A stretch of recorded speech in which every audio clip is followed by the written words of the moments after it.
Estamos de volta ao programa Nisto Cremos, as grandes verdades da Bíblia. O estudo de hoje é o número 27. Vamos estudar sobre o milênio e o fim do pecado. Hoje nós vamos estudar sobre o milênio descrito no livro do Apocalipse. E a partir da compreensão desse tema, nós vamos encontrar a explicação bíblica para essa questão de inferno e de fogo eterno. Vamos começar lendo o texto que apresenta o tema do milênio. Veja. Então vi descer do céu um anjo. Tinha na mão a chave do abismo e uma grande corrente. Ele segurou o dragão, a antiga serpente que é o diabo, Satanás, e o prendeu por 1000 anos. Lançou-o no abismo, fechou-o e pôs selo sobre ele, para que não mais enganasse as nações, até se completarem os 1000 anos. Depois disto, é necessário que ele seja solto pouco tempo. Vi também tronos, e nestes sentaram-se aqueles aos quais foi dada a autoridade de julgar. Vi ainda as almas dos decapitados por causa do testemunho de Jesus, bem como por causa da palavra de Deus, tantos quantos não adoraram a besta, nem tampouco a sua imagem, e não receberam a marca na fronte e na mão, e viveram e reinaram com Cristo durante 1000 anos. Apocalipse capítulo 20, lemos dos versos 1 a 4. Vamos observar bem a seguinte sequência no nosso estudo de hoje. Nós veremos primeiramente os eventos que acontecerão antes do milênio, depois o que vai ocorrer durante o milênio e, finalmente, quais os acontecimentos descritos para depois do milênio. Vamos lá então, me acompanhe.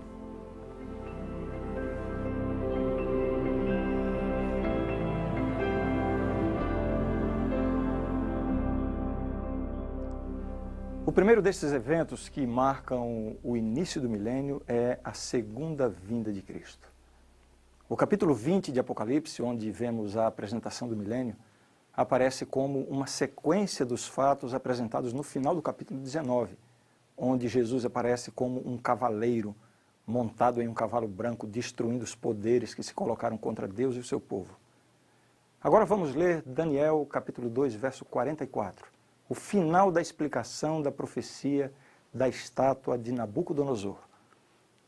Mas nos dias destes reis, o Deus do céu suscitará um reino, que não será jamais destruído. Este reino não passará a outro povo, esmiuçará e consumirá todos estes reinos, mas ele mesmo subsistirá para sempre. Uma referência clara ao reino de Deus, tendo início com a volta de Jesus. Esse texto deixa claro que a volta de Jesus é o evento que marca o estabelecimento do reino glorioso de Deus. É neste momento que o povo de Deus começa a reinar com Cristo. Ligado à segunda vinda de Cristo está a primeira ressurreição, ou a ressurreição dos justos, que nos fala Apocalipse 20, verso 6. Bem-aventurado e santo é aquele que tem parte na primeira ressurreição. Sobre esses, a segunda morte não tem autoridade, pelo contrário, serão sacerdotes de Deus e de Cristo e reinarão com ele os 1000 anos. Como já estudamos na lição anterior, quando Cristo aparecer nas nuvens do céu para resgatar os justos, aqueles que morreram em Cristo receberão a vida novamente. É a primeira ressurreição. Após esse momento especial de ressurreição, todos os justos de todas as épocas se reunirão para encontrar com o Senhor. Cumpre-se então a promessa de Cristo que ele fez aos discípulos. Lembra da promessa? Na casa de meu pai há muitas moradas. Se assim não fora, eu vou-lhe teria dito. Pois vou preparar-vos lugar. E quando eu for e vos preparar lugar, voltarei e vos receberei para mim mesmo, para que onde eu estou, estejais vós também. São João capítulo 14, versos 2 e 3. Assim, na segunda vinda de Cristo, o destino dos justos será o céu. O reino de Cristo não será estabelecido na terra na ocasião da sua segunda vinda. Isso acontecerá apenas no fim do milênio. Isso é o que acontecerá com os salvos. Por outro lado, temos que olhar para o que ocorrerá com os que viveram em oposição a Cristo, que são chamados de ímpios ou perdidos. Jesus fez uma comparação que nos ajuda a entender esse aspecto. Vejam o que diz o texto de Apocalipse, capítulo 19, verso 21. Os restantes foram mortos com a espada que saía da boca daquele que estava montado no cavalo, uma referência simbólica à volta de Jesus. E todas as aves se fartaram das suas carnes. Considerando que os justos terão subido ao céu, na companhia de Cristo, e que os ímpios estarão todos mortos, nós podemos então concluir que a terra ficará deserta. Veja só a descrição que o profeta faz da condição do planeta durante o milênio. O profeta Jeremias, capítulo 4, ele diz assim: olhei para a terra, e ei-la sem forma e vazia, para os céus e não tinham luz. Olhei para os montes, e eis que tremiam, e todos os outeiros estremeciam. Olhei, e eis que não havia homem nenhum, e todas as aves dos céus haviam fugido. Esta será a condição da terra durante o milênio. No início do milênio, Jesus volta, leva os salvos, os que estavam mortos ressuscitam, a primeira ressurreição. Os que estavam vivos são transformados, todos levados para o céu. Os ímpios são mortos. E é neste cenário, completamente desolado e desértico, que Satanás permanecerá durante os 1000 anos. E o texto bíblico faz uma descrição dessa condição do diabo e os seus anjos durante o milênio. Vejam o que diz o Apocalipse. Então vi descer do céu um anjo, tinha na mão a chave do abismo e uma grande corrente. Ele segurou o dragão, a antiga serpente que é o diabo, Satanás, e o prendeu por 1000 anos. Lançou-o no abismo, fechou-o e pôs selo sobre ele, para que não mais enganasse as nações, até se completarem os 1000 anos. Depois disto, é necessário que ele seja solto pouco tempo. Apocalipse 20, 1 a 3. Nós vemos aqui a linguagem simbólica do Apocalipse, descrevendo a condição de Satanás durante o milênio. Ficará acorrentado. É claro que não podemos imaginar o diabo, um ser espiritual, acorrentado com correntes físicas. Na verdade, ele ficará preso pelas circunstâncias. Qual é a atividade do diabo? Tentar as pessoas. Como não haverá ninguém na terra, porque os salvos foram levados para o céu com Jesus. Os ímpios todos foram mortos. Ele vai ficar aqui, sem permissão para sair do planeta, colocado selo sobre ele, fechou, colocou selo, e não vai ter ninguém a quem tentar. Será a grande oportunidade para ele refletir sobre tudo de mal que ele fez em toda a sua história. Cristo, com o seu ministério no santuário celestial, tornou completa a expiação, a purificação do seu povo.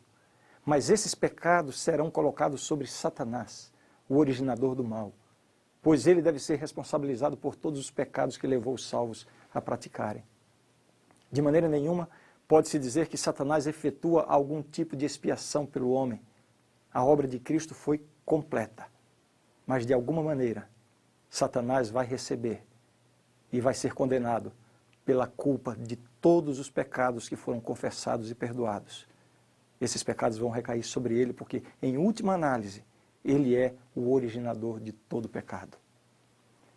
Assim como o bode que era enviado para o deserto no dia da expiação, no ritual do santuário terrestre. Você lembra dessa história? Quando nós estudamos, a expiação era feita, 2 bodes eram trazidos, um era sorteado para o Senhor, o outro era sorteado para ser o bode emissário. O bode que era sorteado para o Senhor era sacrificado, o sangue era levado para o santuário, com esse sangue era feita a expiação, a purificação do santuário. Esse bode simboliza Jesus Cristo. O outro bode, depois que se terminava toda a expiação, o sacerdote saía, carregando simbolicamente todos os pecados do povo. Então ele colocava as suas mãos sobre o bode emissário, transferindo para ele os pecados de todo o povo. E esse bode não era morto, ele era enviado para o deserto, uma terra desolada, simbolizando exatamente o que vai acontecer com Satanás durante o milênio. Satanás terá na terra desolada, deserta, o seu lar por 1000 anos. Você consegue ver o paralelo? Durante o milênio, esse simbolismo lá do ritual do santuário terrestre, durante o milênio ele se cumpre em realidade. Jesus termina o juízo investigativo pré-advento, que começou em 1844, conforme nós já estudamos. Então ele sai do santuário celestial, volta à terra e vem buscar os salvos que estão aqui. Nessa ocasião, todos os perdidos são consumidos pela volta de Cristo. E somente Satanás e seus anjos permanecem vivos aqui durante os 1000 anos. Aquele bode Azazel representa Satanás. Finalmente, depois de haver concluído completamente a redenção do ser humano, é justo que o originador do pecado receba sobre si os pecados que ele instigou a serem praticados. Para maiores detalhes sobre esse tema, você poderá ver o estudo 24 sobre o ministério de Cristo no santuário celestial. A visão que João teve do milênio descreve essa prisão de Satanás. Vejamos como é feita essa descrição. Ele segurou o dragão, a antiga serpente que é o diabo Satanás, e o prendeu por 1000 anos. Lançou-o no abismo, fechou-o e pôs selo sobre ele, para que não mais enganasse as nações até se completarem os 1000 anos. Depois disto, é necessário que ele seja solto pouco tempo. Esse texto retrata simbolicamente a interrupção temporária das atividades de engano e perseguição do inimigo de Deus. O final do verso 3 deixa isso muito claro, para que não mais enganasse as nações até se completarem os 1000 anos. Assim, confinado à terra, Satanás estará preso por uma cadeia de circunstâncias. Uma vez que sobre a terra não existe qualquer vida humana, Satanás não tem quem tentar ou perseguir. Ele estará preso no sentido de que não terá nada para fazer. Até o momento vimos que o início do milênio é marcado pela segunda vinda de Cristo, pela primeira ressurreição, pela morte dos ímpios e a prisão de Satanás. Agora, durante o milênio, os justos estarão no céu. Eles reinarão com Deus, conforme foi predito pelo profeta Daniel. Vejam o que está lá na profecia. O reino e o domínio e a majestade dos reinos debaixo de todo o céu serão dados ao povo dos santos do Altíssimo. O seu reino será reino eterno, e todos os domínios o servirão e lhe obedecerão. Mas no que consiste este reinado com Cristo? Esse reinado consiste, basicamente, na participação dos justos em uma importante fase do governo de Cristo. João viu os salvos lá no céu, envolvidos em um julgamento. Vejamos. Vi também tronos, e nestes sentaram-se aqueles aos quais foi dada a autoridade de julgar. Vi ainda as almas dos decapitados por causa do testemunho de Jesus, bem como por causa da palavra de Deus. Todos quantos não adoraram a besta, nem tampouco a sua imagem, e não receberam a marca na fronte e na mão, e viveram e reinaram com Cristo durante 1000 anos. Então esses que viveram e reinaram com Cristo durante os 1000 anos, esses que estarão com Jesus durante os 1000 anos, o que acontece com eles? João diz, vi também tronos, e nestes sentaram-se aqueles aos quais foi dada a autoridade de julgar. Mas espera um pouco, outro julgamento? Já não foi feito um julgamento antes da segunda vinda de Cristo? Aquele que começou em 1844, conforme nós já estudamos? É isso mesmo, é outro julgamento. Agora acontece a segunda fase do juízo. A primeira fase, chamada pré-advento, foi para analisar os nomes de todos aqueles que tiveram o seu nome escrito no livro da vida, ou seja, dos que um dia confessaram a Jesus como Salvador. Os que permaneceram firmes foram salvos. Os que caíram pelo caminho tiveram o seu nome retirado do livro da vida. Esse foi o julgamento pré-advento, chamado também de juízo investigativo. Agora, durante o milênio, haverá o julgamento daqueles que não foram para o céu. Afinal, muitos poderão ficar em dúvida lá no céu. Já pensou? Você chegar no céu e procurar aquela pessoa que você tinha certeza que estaria lá, e de repente você descobre que ela não foi salva. Ou então você encontrar o bandido que lhe assaltou, ou alguém que você viu fazendo só maldade na vida, está lá no céu. Alguma dúvida poderá pairar na mente de muitas pessoas quanto à justiça de Deus. É por isso que durante o milênio os salvos estarão julgando todos os perdidos, tanto os anjos de Satanás como as pessoas. Isso é dito na Bíblia. Ora, se Deus não poupou anjos quando pecaram, antes precipitando-os no inferno, os entregou a abismos de trevas, reservando-os para juízo, para julgamento, segundo Pedro 2,4. Os próprios anjos de Satanás passarão por esse julgamento. Esse julgamento não tem por objetivo decidir quem está salvo ou quem está perdido. Essa decisão já foi tomada por Deus antes da volta de Jesus. O julgamento servirá apenas para apagar qualquer dúvida quanto ao amor e à justiça de Deus. Deus quer que aqueles que viverão eternamente com Ele não tenham nenhuma dúvida da sua sabedoria e da sua justiça. Com esse julgamento que vai ocorrer durante o milênio, os salvos vão confirmar que Deus foi paciente com os que se perderam e verão o quão obstinados eles foram ao rejeitarem a salvação que Deus ofereceu. Enquanto isso, durante esses 1000 anos, os salvos participando desse julgamento no céu, enquanto isso, na terra, Satanás é forçado a viver os 1000 anos refletindo sobre as terríveis consequências de sua rebelião contra Deus e também para pensar sobre o final terrível que está por vir para ele e os seus anjos. Bem, vamos dar uma respirada, não? Já aprendemos sobre o que acontecerá antes e durante o milênio. Agora precisamos olhar para o fim desse período. Mesmo sendo um longo período de 1000 anos, um dia terminará. E o que é que marca o final desse período, o final do milênio?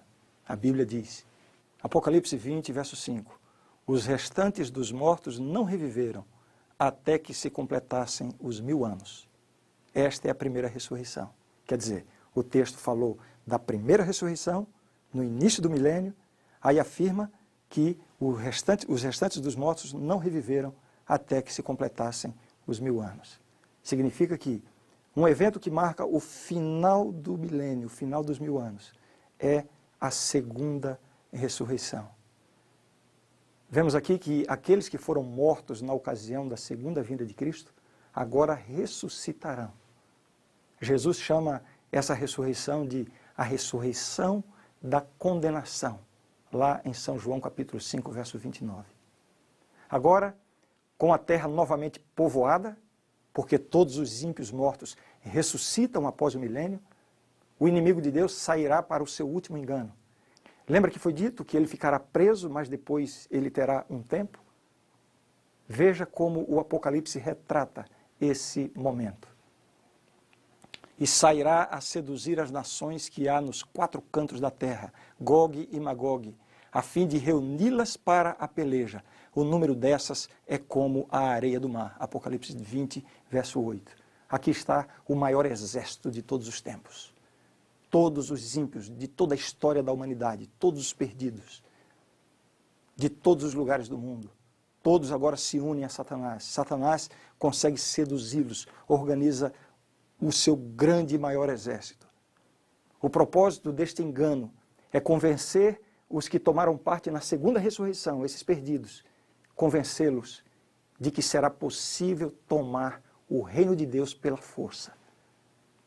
É interessante notar que os ímpios, tão logo recebem de novo a vida, já se voltam novamente contra Deus, confirmando assim que Deus estava certo em sua decisão. Vi um grande trono branco e aquele que nele se assenta, de cuja presença fugiram a terra e o céu, e não se achou lugar para eles. Vi também os mortos, os grandes e os pequenos, postos em pé diante do trono. Então se abriram livros. Ainda outro livro, o livro da vida, foi aberto, e os mortos foram julgados, segundo as suas obras, conforme o que se achava escrito nos livros. Apocalipse 20, versos 11 e 12. Esse texto nos fala de um grande trono branco e de livros, em uma cena que evoca a imagem de um rei que julga. Os livros são abertos e segue-se a condenação final de todos os ímpios, de Satanás e de seus anjos. Talvez cause estranheza pensar que Deus ressuscitou os ímpios para logo em seguida destruí-los. Mas é importante entender que durante o milênio os salvos examinarão a justiça no tratamento divino com relação às criaturas inteligentes. Ver agora a destruição dos ímpios é ter a confirmação da justiça dos caminhos divinos. Essa destruição é algo difícil de conciliar com a ideia de um Deus que ama, de um Deus de amor. A própria Bíblia diz, em Isaías capítulo 28, verso 1, que esse é o estranho ato de Deus.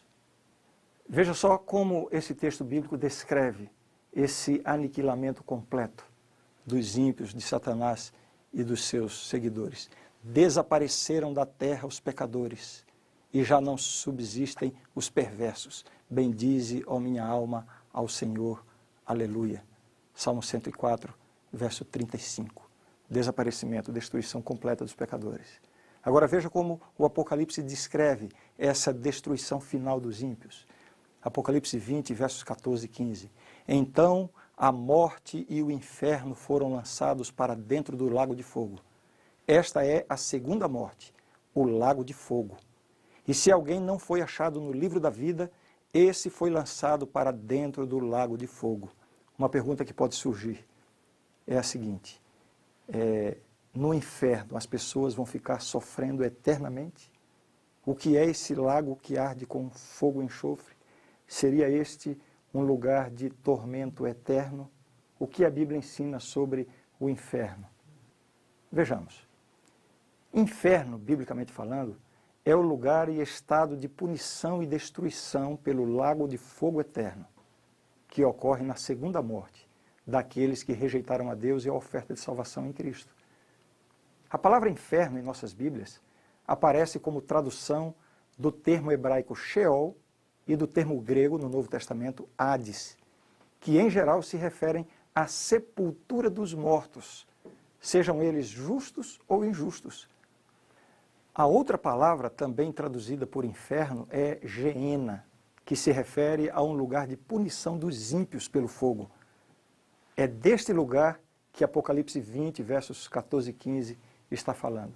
Então, como entender que essa punição é eterna, como a Bíblia se refere com diversas expressões?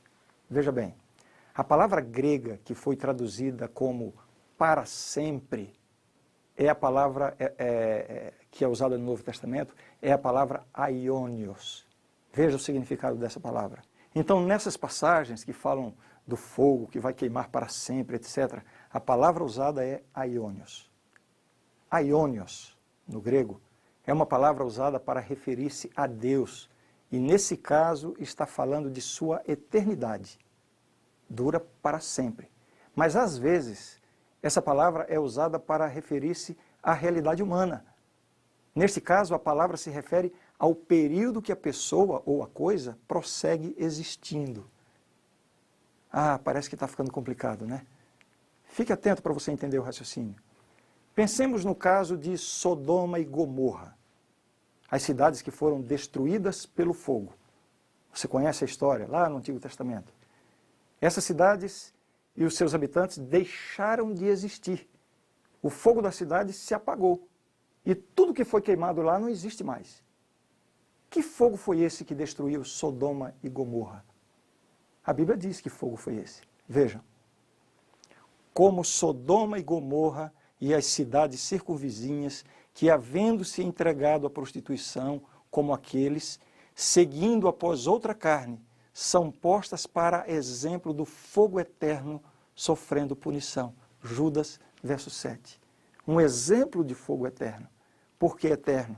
Não que o fogo ficou queimando eternamente, ou que as pessoas ficaram sofrendo eternamente, e sim que o resultado do fogo é eterno. um aniquilamento completo.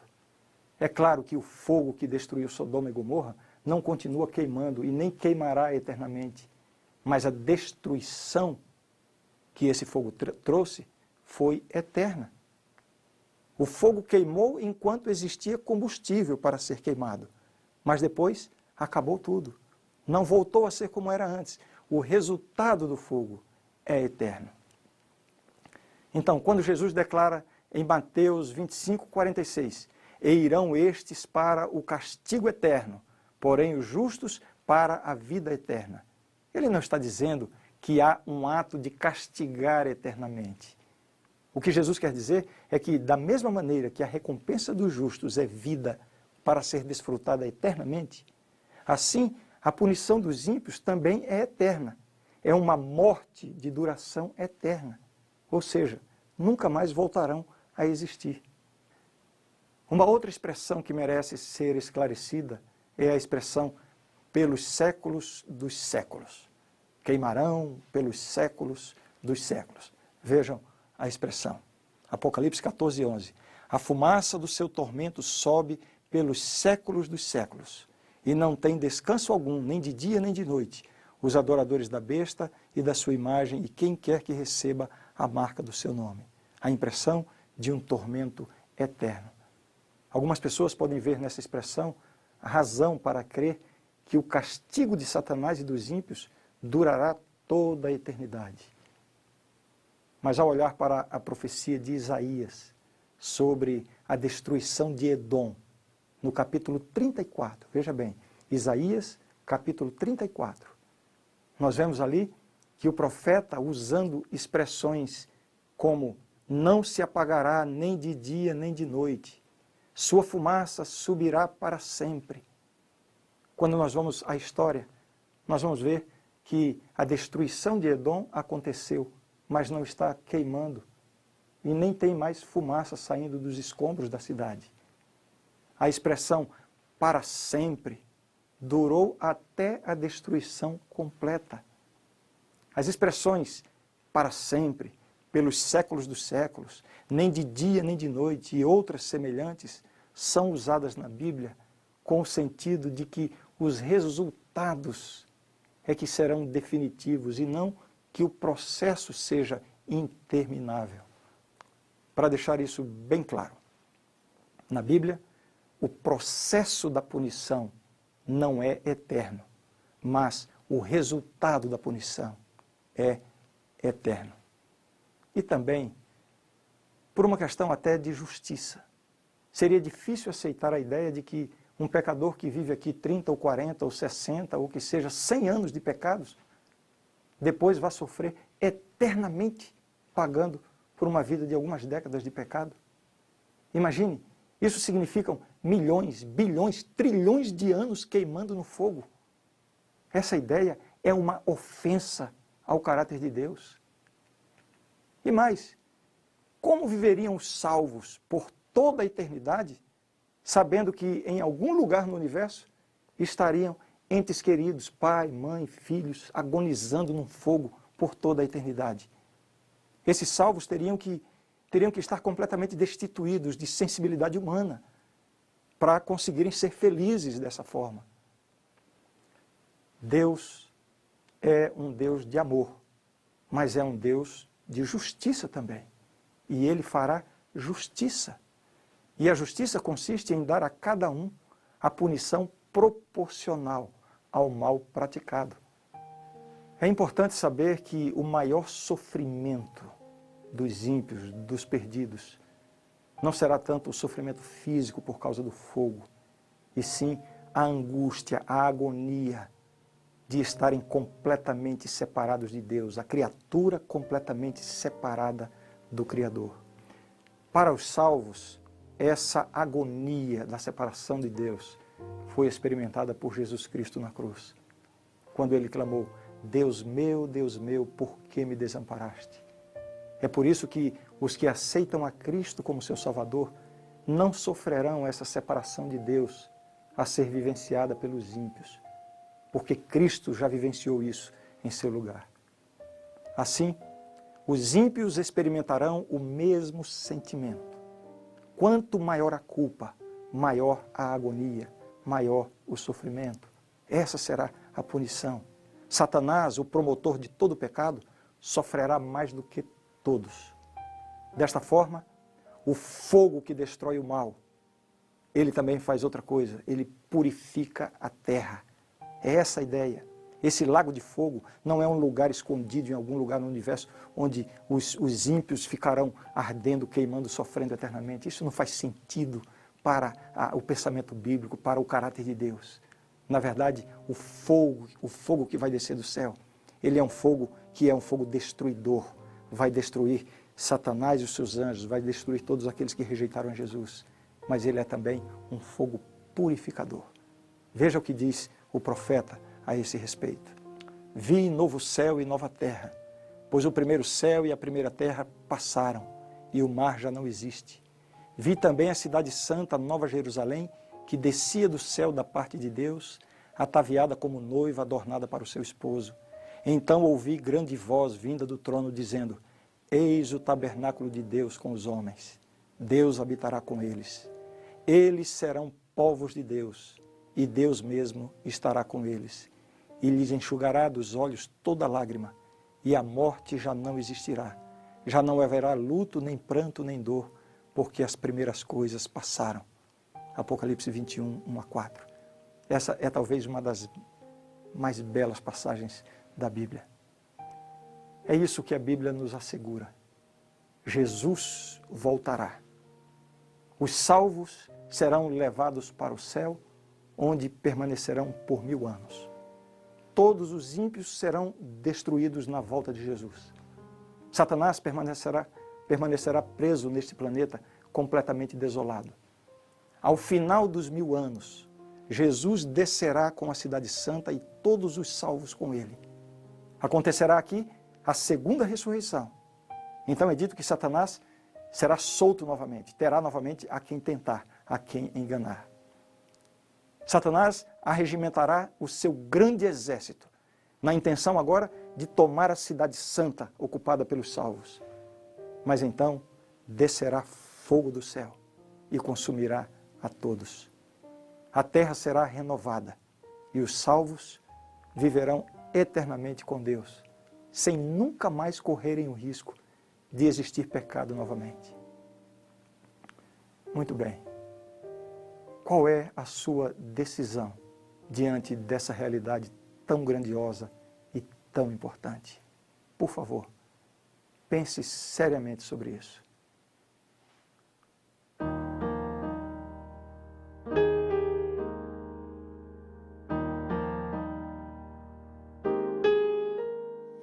Tenho ouvido de uma terra linda, encantada, de um lugar onde a felicidade é total. Os meus olhos já divisam não tão distante. Meus ouvidos já escutam sons divinais. Tão cansado estou da vida aqui deste lado, que meus braços quase já não podem remar. Calejados e feridos por tantos dias, querem bálsamo daquele porto encontrar. Além do rio existe um lugar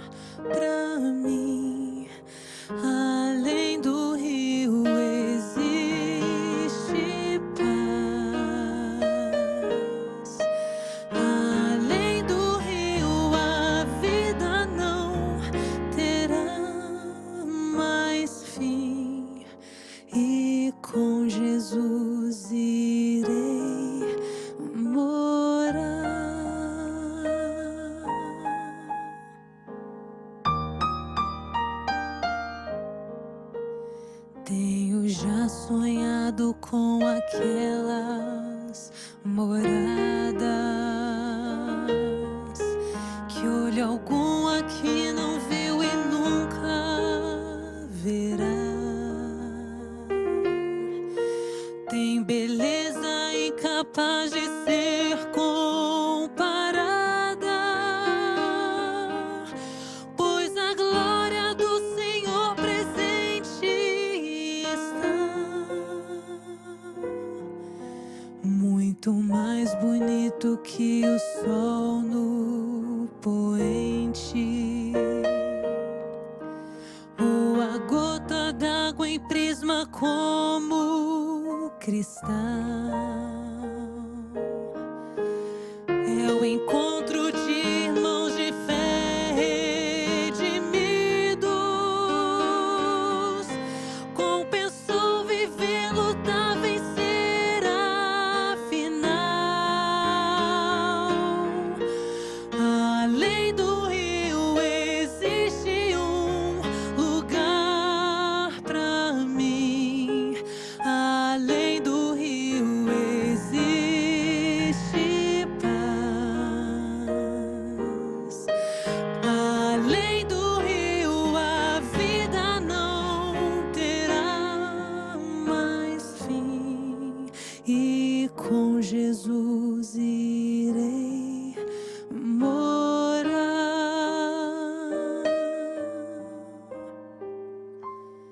Com Jesus irei morar.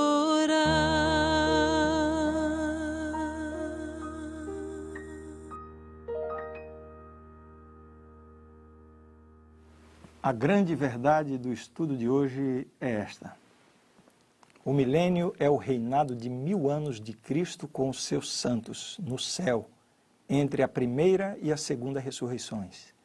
Durante esse tempo serão julgados os ímpios mortos. A terra estará completamente desolada, sem habitantes humanos com vida, mas ocupada por Satanás e seus anjos. No fim desse período, Cristo com seus santos e a cidade santa descerão do céu à terra. Os ímpios mortos serão então ressuscitados, e com Satanás e seus anjos cercarão a cidade, mas fogo de Deus os consumirá e purificará a terra. O universo ficará assim eternamente livre do pecado e dos pecadores. Esta é a verdade e eu creio nisto. No nosso próximo encontro, vamos estudar um dos temas mais lindos da Bíblia, a nova terra. Como será o lar eterno dos salvos? Como você imagina? Um lugar todo branco, com uma névoa branca e todo mundo com asinhas flutuando para lá e para cá? Pode ficar sabendo que não tem nada a ver com isso. Não perca o nosso próximo estudo.